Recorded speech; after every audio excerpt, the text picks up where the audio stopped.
Hey up Woodlanders, I've got a little project at home. Got to make some curtain poles. We did actually buy a curtain pole from a local DIY shop, but it just seemed a lot of money for a bit of tin tube. So I thought to myself, there's got to be a better way. So why not make it out of timber? But not just any old rod. I have an idea. The goal here is to cleave this coppice pole into quarters and make some round rods out of each quarter. And I found some sweet chestnut that'll just do the trick. I'm looking for a piece about 6 foot long, relatively straight, and that I can get 4 out of it into quarters like that. And I reckon that is just the one. Follow me.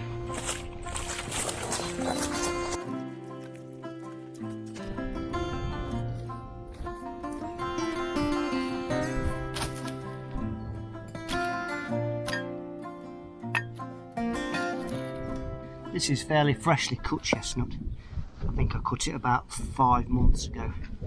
So it's still green or has a lot of moisture inside. Now what I want to do is be able to split it in half. So all I'm going to do is just score the timber first with my axe all the way down. It's pretty boring. I'll speed it up.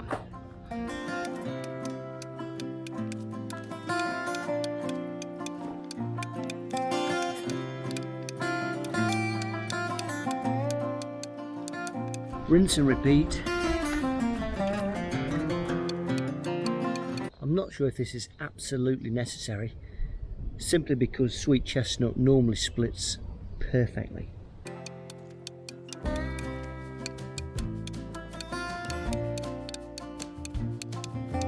Next it's the throw. Don't think for a minute this is going to start to crack. So we'll go and get ourselves some wedges.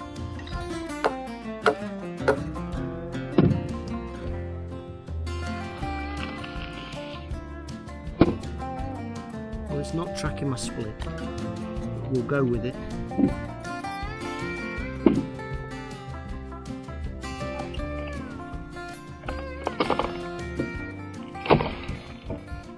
You won't be able to smell that. The smell is amazing. Love chestnut. And then of course we've got to put it into quarters. Same again, but this one should be slightly easier. You may notice it's got quite a wind to it, so it does that business. But I don't think that will affect the curtain poles. Wow, that was quite a challenge. So those 2 pieces were meant to be quarters, but that quartering failed. The 2 longer ones here I can actually use, and I've just been down the bottom end and got another shorter piece, and I'm hoping that I'll do the 2 short curtain poles. And all I've done is chopped it in half because that was particularly difficult as well. You may be able to see there's a bit of a dog leg in there that caused me trouble. So me saying how chestnut splits really easy, it's proved me wrong today. I'll get them on the shavers and we'll try and make these round. Normally sweet chestnut is really nice to get the draw knife on, but I might have spoken too soon on that as well.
Thought I'd make a little template, see if it makes my life easier. I'm trying to get the poles to the right dimension.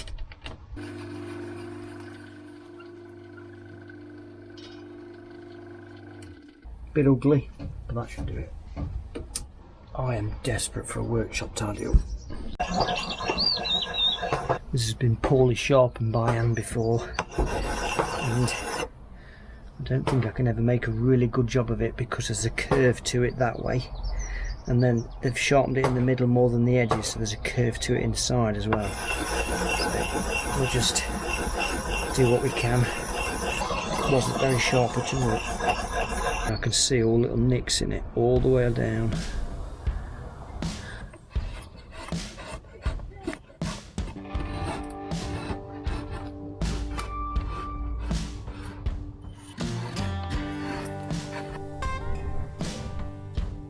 Gotta love a stone shape.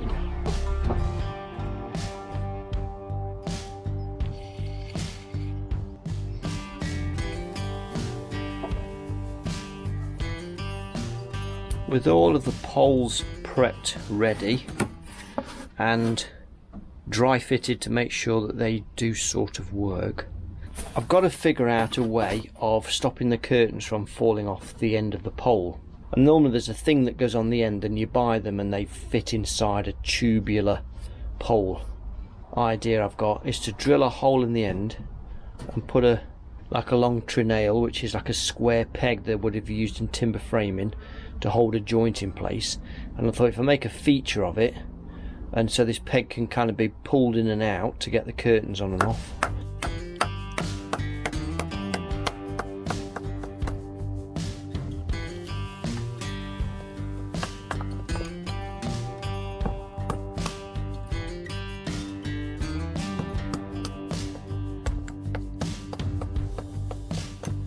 I've probably talked about this before, but you see how it goes purple on the ends?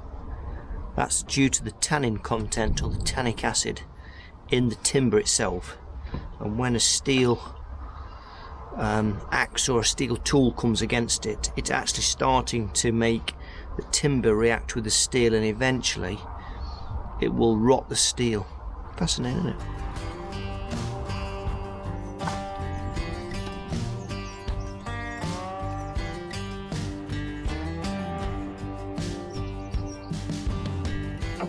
Karen is not impressed at all.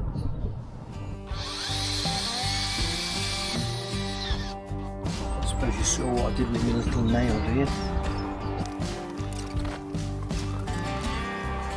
Found it.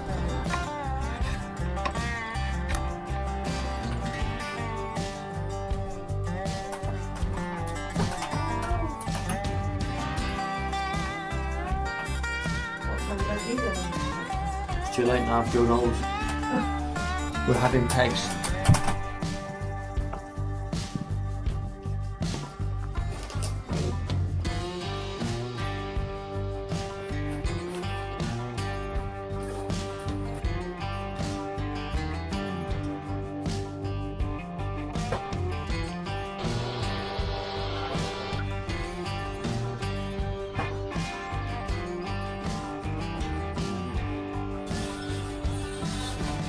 Had a job on this one trying to get it to not to come up with these fluffy bits here, look. Tried to use my knife and that, but the grain on this one's all over the place, especially on this bit.